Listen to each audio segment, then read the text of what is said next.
The small glass lens looked completely harmless, hidden inside the digital clock radio on the shelf.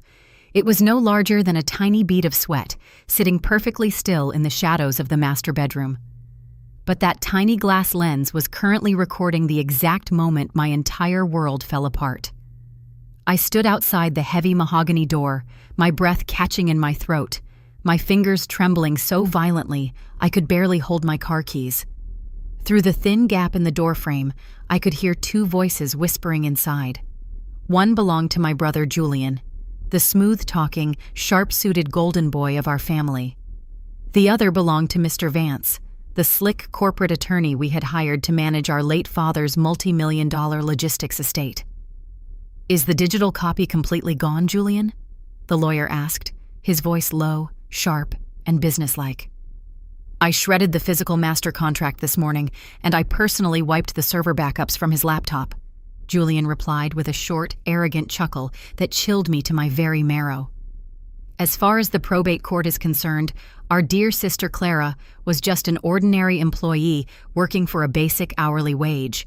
The 30% ownership stake Dad promised her in the final amendment doesn't exist.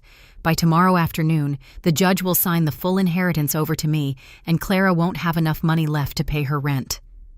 I leaned my forehead against the cold drywall of the hallway, a heavy, suffocating wave of pure betrayal washing over me.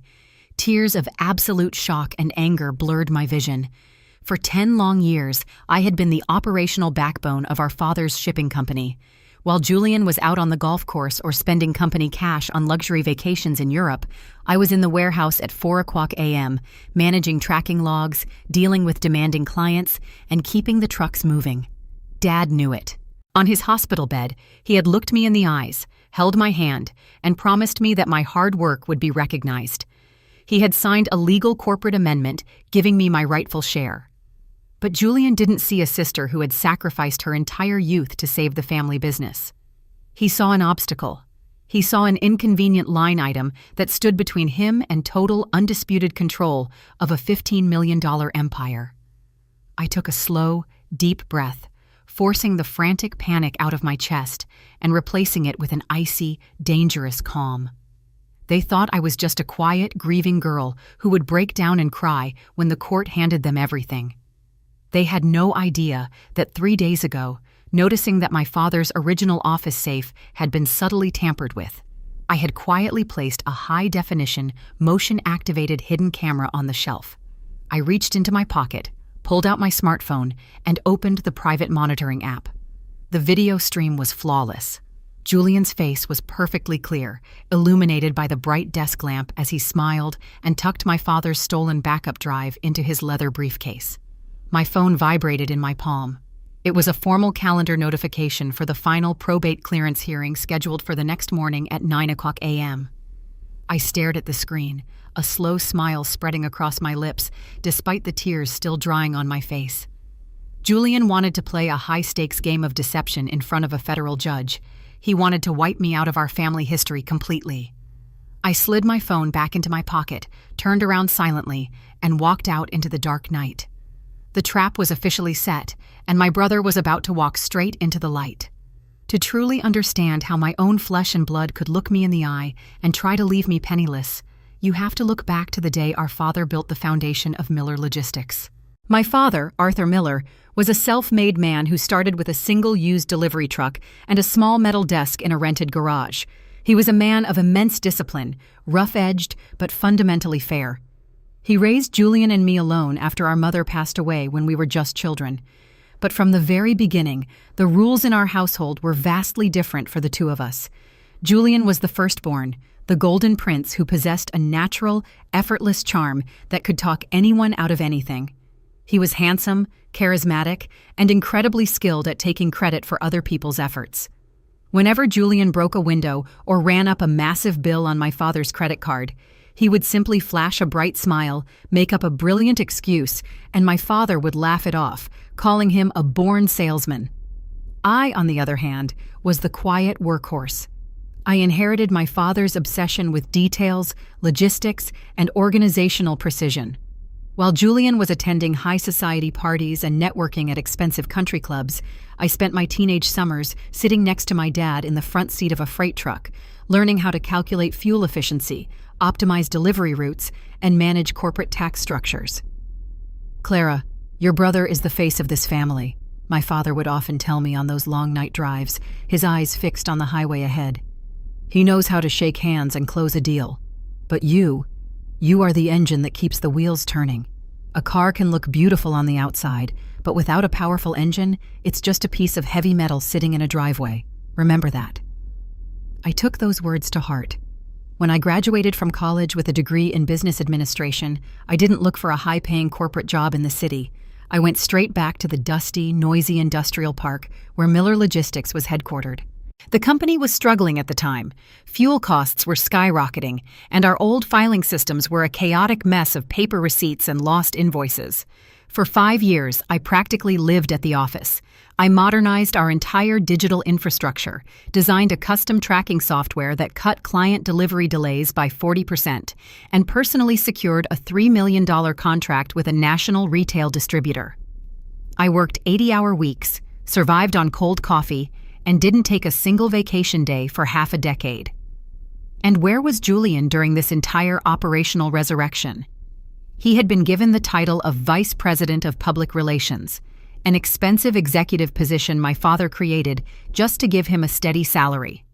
Julian's job consisted of driving a company-funded luxury sports car to expensive lunches, entertaining potential investors who never actually invested a single dollar, and showing up to the office at 2:00 p.m. just to sign his name on the checks I had already prepared. The true crack in our family structure appeared 2 years ago, when my father's health began to fail. Years of stress and long hours had taken their toll, and he was diagnosed with a severe degenerative heart condition that kept him confined to his home office. With Dad away from the daily operations, Julian immediately began to assert an aggressive, reckless authority over the company.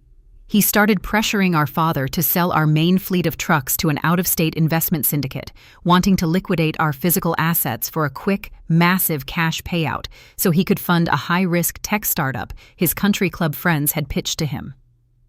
"Dad, physical logistics is a dying industry," I overheard Julian arguing one afternoon in our father's study, his voice sharp and dismissive. "We need to cash out now while the market is high. We can walk away with $15 million. I can invest that capital into digital real estate and triple our family net worth in 18 months. Why are we wasting our time maintaining 100 dirty trucks?" "Julian, those dirty trucks employ 50 local drivers who have been loyal to this family for 20 years, my father replied, his voice sounding incredibly frail but unyielding. "We built this company on service and stability, not on speculative internet bubbles. And besides, this business isn't just mine to sell anymore. Clara has built the entire digital core of this firm. She has earned her place here." Julian turned his head slowly, looking at me as I stood in the doorway holding a stack of weekly audit reports. The expression in his eyes was something I will never forget. A cold, venomous flash of pure resentment that vanished as quickly as it appeared, replaced by his usual smooth, theatrical smile. "Of course Clara is a wonderful manager, Dad," Julian said, his voice dripping with an artificial sweetness that made my stomach tighten. "But she's an accountant at heart. She doesn't understand the macroeconomic scale of wealth generation. She wants to play safe with delivery routes, while I am trying to build a real dynasty for us." That evening, after Julian had left in his loud sports car, my father called me into his room. The air smelled of old paper and medicine. He looked at me, his large, calloused hands trembling slightly as he pulled a thick, blue-bound folder from his desk drawer. "Clara, come here," he said softly, beckoning me to sit beside him. "Your brother is a salesman, but a salesman without a product is just an empty voice. He wants to sell everything I built because he doesn't value the sweat it took to create it. I am not going to let him destroy your future." He opened the folder, revealing a formal corporate document titled First Amendment to the Miller Logistics Operating Agreement. It was drafted by a highly respected independent corporate lawyer downtown, not by Julian's slick friend, Mr. Vance. "I have modified the corporate charter, Clara," my father whispered, tapping his finger against his bold, clear signature at the bottom of the page. This amendment legally transfers 30% of the company's voting shares and absolute co-ownership of the real estate directly to you the moment I pass away. Julian will get 70% of the operational revenue, but he can never sell the firm, modify the structure, or push you out without your express written consent. You are the anchor of this family, Clara. Promise me you will keep the wheels turning. I promise, Dad, I whispered, tears filling my eyes as I hugged him tightly. I took the blue folder, locked it securely inside the heavy steel safe in my father's office, and thought our future was safe. I didn't realize that greed is like water. It will find every microscopic crack in a legal contract, and if it can't find a crack, it will simply hire a criminal with a law degree to forge a new reality. My father passed away peacefully on a quiet Sunday morning 3 weeks ago. The grief felt like a concrete weight pressing down on my chest. I spent the first week in a complete fog, organizing the funeral, handling the floral arrangements, and answering hundreds of emotional messages from our truck drivers and logistics staff. Julian, meanwhile, spent the week of the funeral coordinating with Mr. Vance, organizing private meetings at the corporate headquarters behind my back. The day after the burial, I finally walked into my father's home office to collect the corporate files for the upcoming probate process. The room felt incredibly cold and empty without his large presence. I walked over to the corner where the heavy steel safe sat behind a painting of an old freight truck. When I swung the painting aside, my heart instantly stopped. The heavy digital lock on the safe was already glowing green. It wasn't locked. I pulled the heavy steel door open, my hands shaking as I reached into the shelf where the blue-bound folder had been sitting for 2 years. The shelf was completely bare. My father's original corporate amendment, the certified deed copies, and the digital backup flash drives containing the historical ownership logs were completely gone. In their place sat a single white envelope containing a cold, one-page letter from Mr. Vance's law firm. I tore it open, my breath coming in short, frantic gasps. Dear Ms. Miller, we represent Julian Miller, the designated sole executor and primary heir of the estate of Arthur Miller under the terms of the last will and testament dated October 14, 2012. A formal petition has been filed with the County Probate Court to officially confirm Mr. Miller as the 100% owner of Miller Logistics and all associated real estate. Our records indicate that your employment with the firm was on an at-will hourly basis. Your final paycheck, including accumulated vacation hours, will be issued this Friday. You are hereby requested to return all company property, including keys and access badges, to the HR department by 5:00 p.m. today. I stood frozen in the center of the office, the room spinning into a dark, terrifying nightmare. They hadn't just stolen my inheritance, they were erasing my entire career. 10 years of 80-hour weeks, 10 years of building the software that saved the firm, 10 years of loyalty, all reduced to a final paycheck and an eviction notice from an HR manager. I tried to call Julian 20 times, but my number had been blocked. When I drove to the corporate office, the security guard at the gate, a man whose children's college fund I had helped structure through our company benefit program, looked at me with deep, sorrowful eyes. "I'm so sorry, Ms. Clara," he whispered, looking down at his clipboard. "Mr. Julian issued a permanent security directive this morning. Your access badge has been deactivated, and I'm not allowed to let you pass the gate.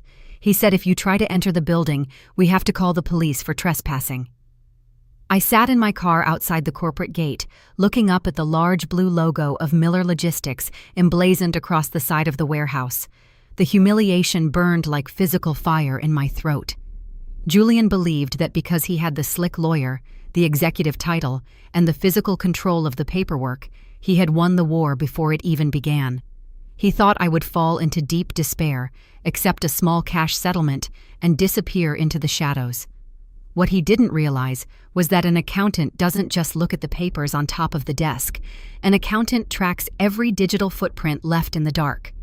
I drove back to my father's house, walked into his office, and opened the private storage app linked to the hidden camera I had installed days prior. I downloaded the crystal-clear audio and video of Julian and Vance admitting to the shredding of the contract. I copied the files onto 3 separate encrypted flash drives, packed my laptop into my briefcase, and drove downtown to find a legal shield of my own. To fight a snake, you need a hawk. I didn't look for a standard family lawyer or a generic probate attorney who would try to negotiate a peaceful compromise. I sought out a man named Arthur Vance's absolute worst nightmare. A legendary, ruthless defense attorney named Mr. Henderson, who had spent 40 years exposing high-level corporate fraud and estate manipulation. His office wasn't a flashy, modern glass tower. It was a quiet, solemn suite lined with ancient leather-bound law books that smelled of ink and old paper. Mr. Henderson sat behind his heavy oak desk, his sharp blue eyes looking over his reading glasses as I laid out the timeline of my career, my father's promise, and the empty safe. "They think they have a clean slate, Clara," Henderson said, his voice a deep, resonant rumble that instantly brought a sense of stability back into my chest. "In a standard probate case, if the original signed amendment cannot be produced and the company registry shows your brother as the primary executive officer, the judge will naturally default to the historical 2012 will. It's a classic, brutal play. It happens every day in wealthy families." "But I have this," I said, reaching into my bag and sliding one of the encrypted flash drives across the desk. "They didn't just hide the paperwork, Mr. Henderson. They openly admitted to destroying it on camera inside my father's house." Henderson plugged the drive into his secure laptop. For 15 minutes, the office was completely silent, except for the sound of Julian's voice echoing from the speakers. "I shredded the physical master contract this morning, and I personally wiped the server backups from his laptop." As the video played, a slow, dangerous grin began to spread across Mr. Henderson's wrinkled face. His eyes lit up with the predatory joy of a seasoned trial lawyer who had just been handed an absolute weapon. "Oh, this is beautiful, Clara," Henderson whispered, leaning back in his chair and rubbing his hands together. "This isn't just a civil estate dispute anymore.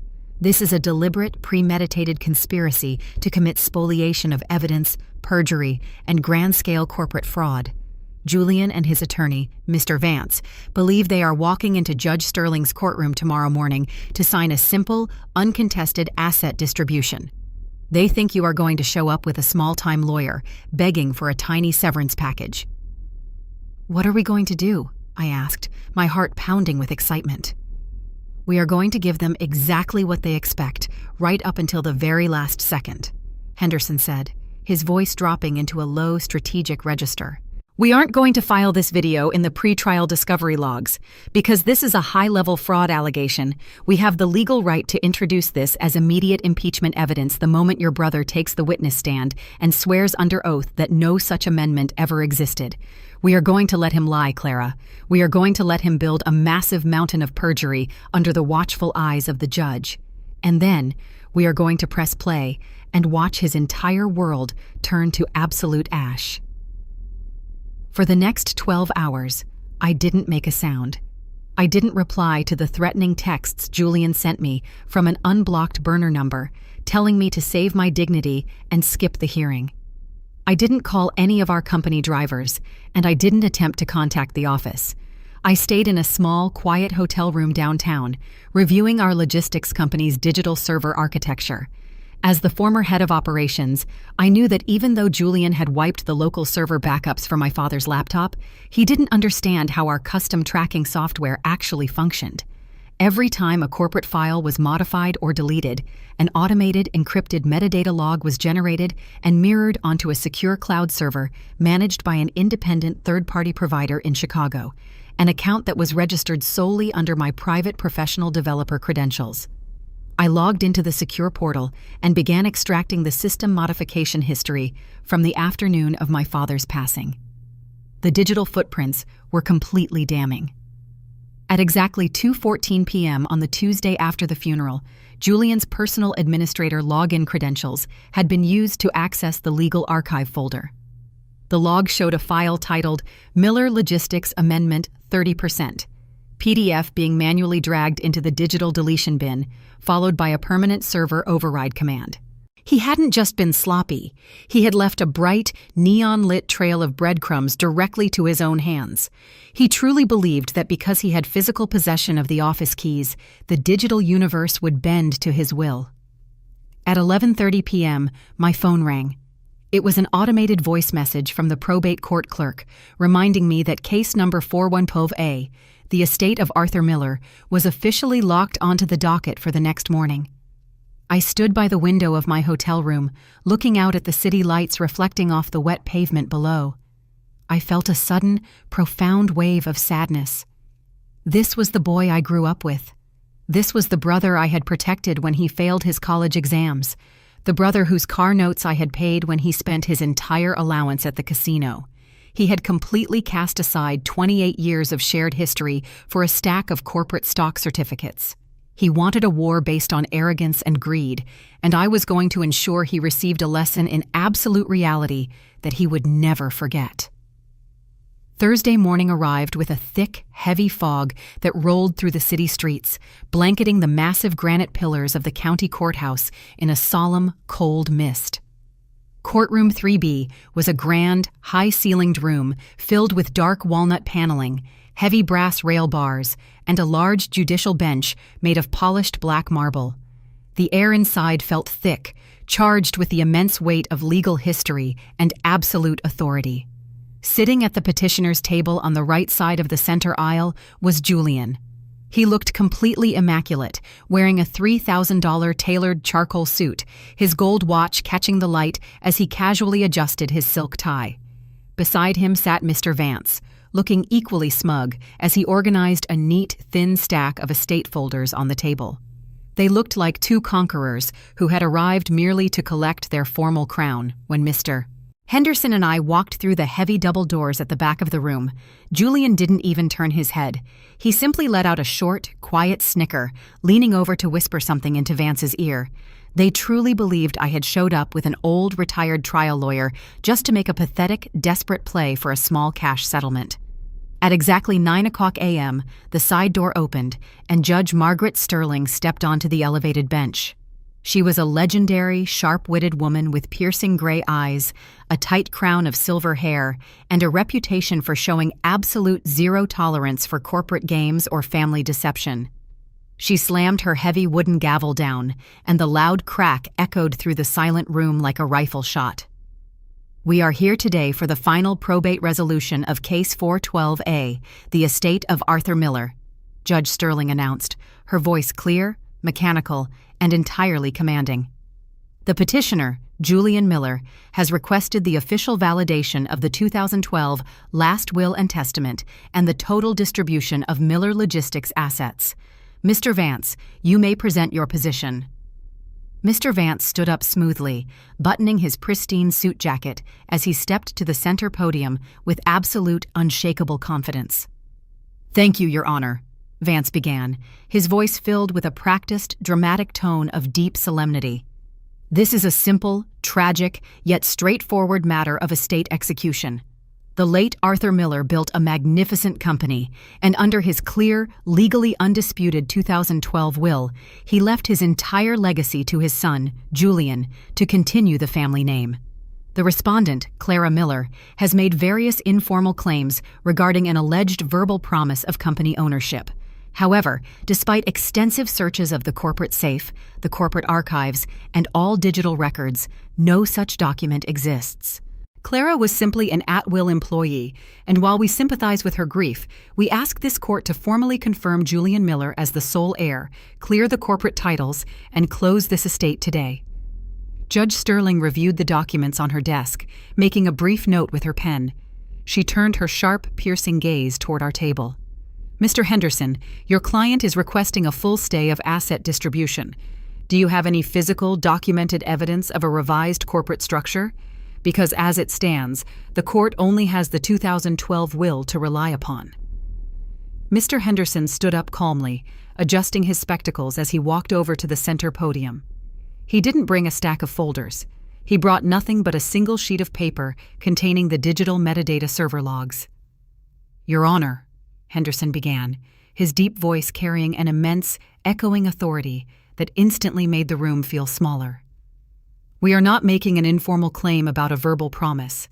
We are asserting that a formal, binding corporate amendment was legally executed by Arthur Miller 2 years ago, granting Clara Miller 30% of the company and co-ownership rights.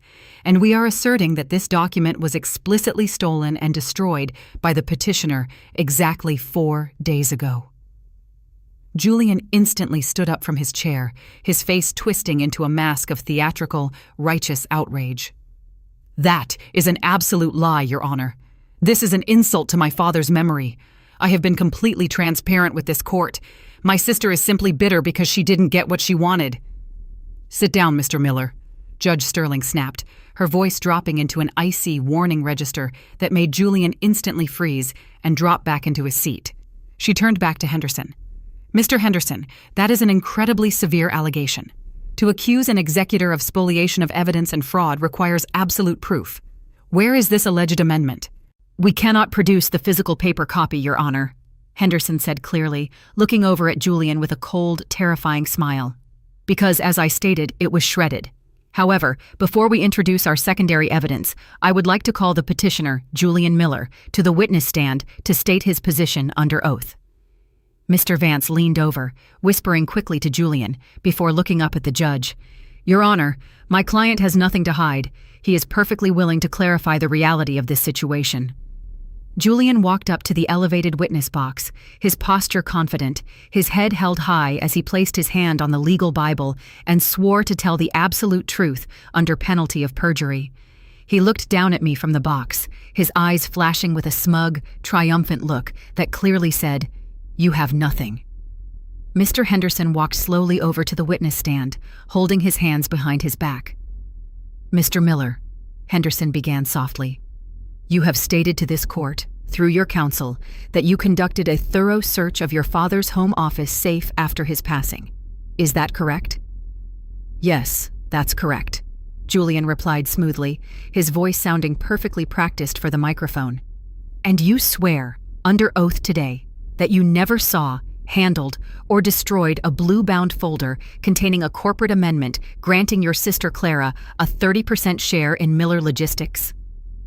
Julian looked directly into the judge's eyes, his expression completely unwavering. "I swear it, completely. No such document ever existed in that safe. My father never signed any amendment. My sister is completely fabricating this story to steal assets from my company." "Thank you for that absolute clarity, Mr. Miller," Henderson said softly. He turned around, walked over to our table, and picked up the black remote control linked to the courtroom's massive digital projection screen. "Your Honor, under Rule 613 regarding immediate impeachment evidence of a witness, I request permission to play a video file extracted from a secure security loop inside Arthur Miller's master office, time-stamped exactly 4 days ago." Mr. Vance exploded out of his chair, slamming his hands onto the oak table. "Objection, Your Honor. This is an unmapped, undiscovered electronic file. This is an ambush." "It is impeachment evidence of a blatant lie told 10 seconds ago under oath, Mr. Vance," Judge Sterling countered, her green eyes narrowing into 2 sharp slits of steel. "Objection overruled. Press play, Mr. Henderson." The courtroom lights automatically dimmed, and the massive projection screen on the wall flashed to life with a brilliant, high-definition video feed. The image showed my father's master office, perfectly clear, illuminated by the warm desk lamp. Sitting at the desk was Julian, his charcoal jacket off, his sleeves rolled up as he held a thick, blue-bound folder in his hands. Next to him stood Mr. Vance, holding a leather briefcase open on the table. The audio cut through the silent, crowded courtroom with a terrifying, crystal-clear resonance. "Is the digital copy completely gone, Julian?" the video version of Vance asked from the screen. "I shredded the physical master contract this morning, and I personally wiped the server backups from his laptop." Julian's voice echoed loudly from the speakers, his recorded laugh sounding incredibly loud and arrogant in the quiet room. "As far as the probate court is concerned, our dear sister Clara was just an ordinary employee working for a basic hourly wage. By tomorrow afternoon, the judge will sign the full inheritance over to me, and Clara won't have enough money left to pay her rent." On the screen, Julian could be seen clearly sliding my father's corporate backup drives into his bag, before walking over to the office paper shredder and feeding a stack of papers through the blades. The video stopped. The courtroom fell into an absolute, suffocating silence so deep you could hear the steady rhythm of the rain hitting the high glass windows outside. Julian's face in the witness box instantly turned a sickening, ghostly shade of ash white. His mouth hung slightly open, his hands gripping the wooden railing of the box so hard his knuckles turned completely translucent.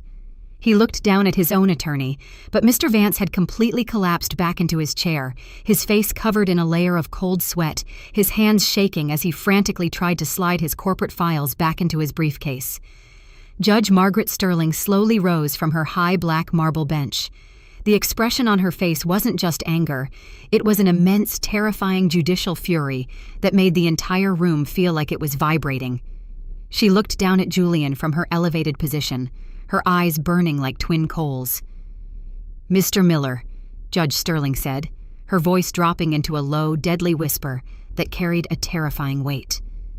"You have stood in this federal courtroom, placed your hand on a legal Bible, looked me in the eyes, and committed flagrant, deliberate perjury in a desperate attempt to commit multi-million-dollar fraud against your own sister." "Your Honor, that video, it was taken out of context," Julian stammered, his smooth, elegant voice completely breaking, turning into a high-pitched, pathetic whine as a bead of sweat rolled down his cheek. "Silence!" Judge Sterling shouted, slamming her heavy wooden gavel down with a resounding crack that echoed through the room like a thunderbolt. "I have heard more than enough from you. Step down from that box immediately." She turned her sharp gaze over to the court bailiffs standing by the double doors.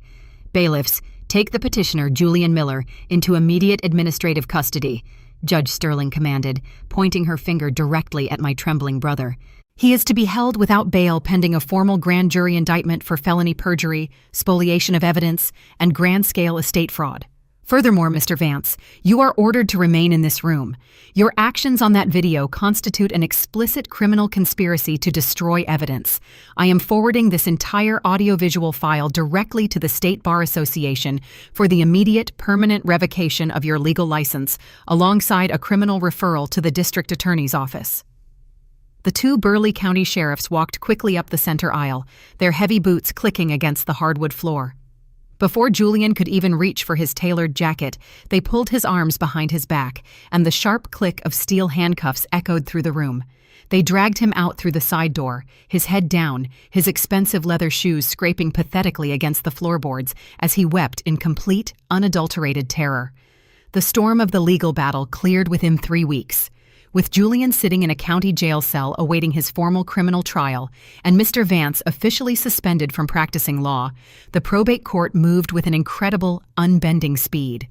Judge Margaret Sterling signed a comprehensive, permanent judicial order completely freezing Julian's access to all family accounts. Under the statutory emergency clauses for estate fraud, the court completely stripped Julian of his executor status and formally appointed me as the sole 100% administrator and primary majority shareholder of Miller Logistics. The morning after the final decree was signed, I drove back to the corporate headquarters. When my car pulled up to the main security gate, the guard looked at me, a massive, brilliant smile spreading across his face. He didn't look at a clipboard this time. He instantly pressed the button, and the heavy metal gate swung wide open to welcome me home. As I walked through the front doors of the executive office, the entire staff, the truck drivers in their high-visibility vests, the dispatchers, the data analysts, and the warehouse workers, were all standing in the hallway. The moment I stepped inside, they broke into a loud, roaring applause that filled the entire building. They weren't clapping for a flashy prince in an expensive suit. They were welcoming the engine back into the machine. I walked into my father's old office, took the painting of the freight truck off the wall, and looked at the safe. It had a new digital lock now, a secure system that only I could access. I sat down in his heavy leather chair, looking out the window at the long line of blue delivery trucks rolling out onto the highway, their engines humming a deep, powerful song of stability and progress. As I watched the trucks disappear into the distance, a profound, quiet reflection settled into my soul. Our modern world often celebrates the smooth talkers, the showmen, and the arrogant individuals who spend their lives looking for shortcuts, taking credit for work they never performed, and trampling over the loyal people in the shadows. They believe that a flashy smile and a high-priced lawyer can rewrite reality. But this painful journey taught me the ultimate moral lesson of life. A company, a family, and a legacy cannot be sustained by empty words and stolen papers. True wealth isn't found in the cash you can grab by betrayal. It is built on the unshakable foundation of character, sweat, and integrity. My father knew that a beautiful car is completely worthless without an engine to drive it forward. Julian tried to erase my hard work, but in his blind greed, he forgot that you can never truly destroy the truth. When you stand on the side of honesty, fairness, and dedicated labor, the elaborate webs of the deceptive will always unravel under the light of justice. And when the smoke of the battle finally clears, the greedy are left with nothing but their empty cell walls, while the quiet workers inherit the kingdom they built with their own 2 hands.